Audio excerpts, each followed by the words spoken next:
So let's just turn on the device. There we go.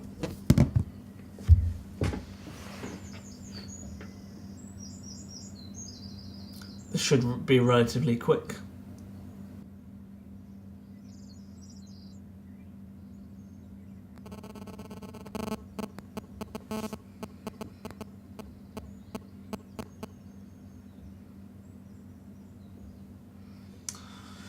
Right, and there the handset is on. I can see there's a selection of apps down the bottom here, and I particularly love this feature. It's just there, you have a selection of apps. The display is nice, obviously with the water features. That's actually the right time, amazingly.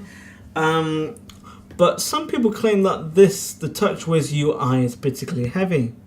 Now, I don't find that. I think it's quite a nice software. I mean, especially on this display, it's very nice and vibrant. So you have a selection of apps, you've got widgets. Yes, I know. Yeah, stop showing me that. You can just drag them from here. I love that feature. And you've got everything. Chat on I particularly hate. I mean, there are a few bloatware apps that you could. Luckily, Samsung let you delete. So they do stock up. They do take up a bit of internal memory, but you can uninstall them. The portion near the camera, especially the top of the phone. So that's here. I think this is where the CPU is. But using a lot of 3G or gaming gets very hot.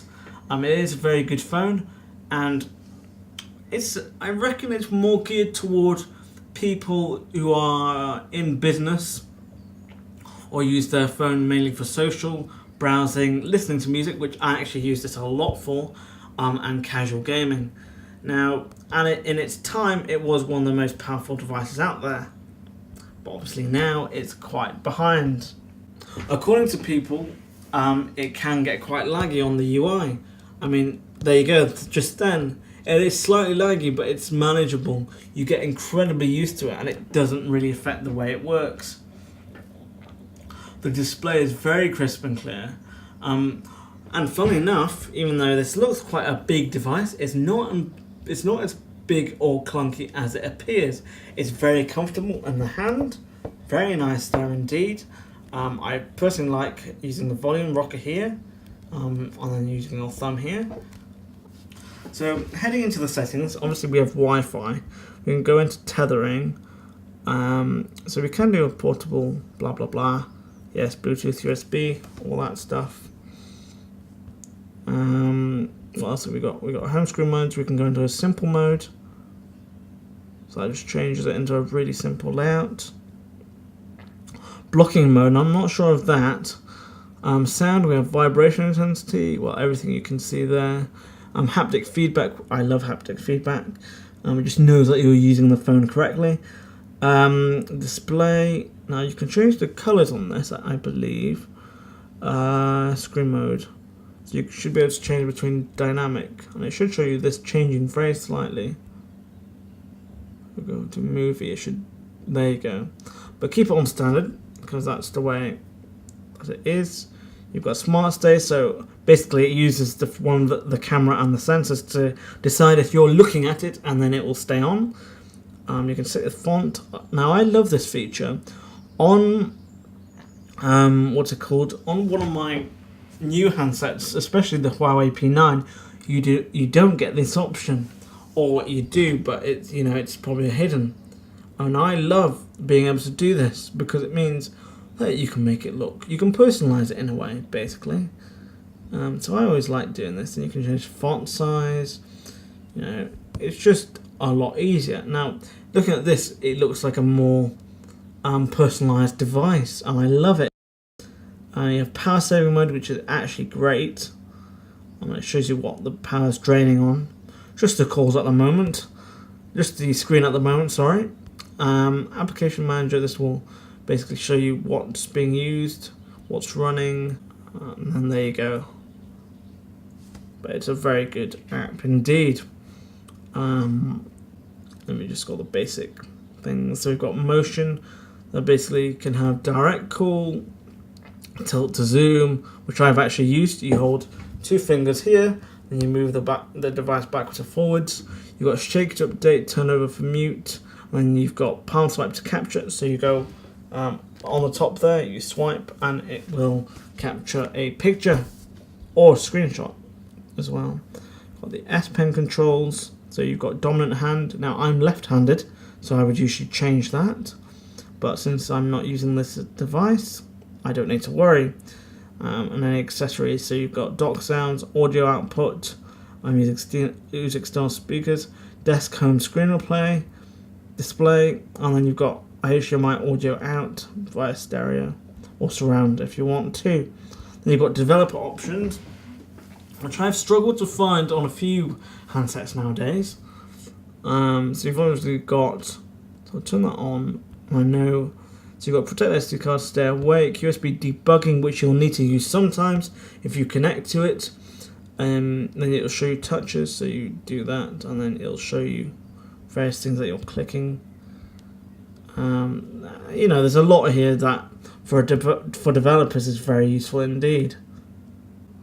There aren't any music. There's no music. There should be a video though. There should be, if I can find it. Oh yes, and then you have the Google navigation, which is actually quite old now. That's actually merged into Google Maps, but that still works as a sat nav, which is great. I'd still use it if I could. Oh, ow, my thumb. I've actually damaged this thumb, so it actually hurts to do things like this. Ow, ow, ow, ow. Right. So we've got switch cameras. We've got settings here. So yeah, I remember there's literally the smallest amount of settings here, and then you have to go into a menu too. But you've got different modes. That's single shot, face detection, panorama, not much, flash, and then switch cameras. There you go, hideous, massive lens. There we go, and video mode is no better. It's basically the same. A few manual features, very limited though. I don't know what that is. Recording mode, and then that's it. It gets no better than that. For its time though, it was pretty good. But nowadays you may find it significantly outdated. And unfortunately for me, that is indeed what happened. I just couldn't bear using its limitations anymore, and you know, it was worth the upgrade. So for its time, and if you just need a cheap handset nowadays, you can pick these up for about £100, maybe 80 if you're that lucky. I would definitely recommend it. I've used it for about 4.5 years.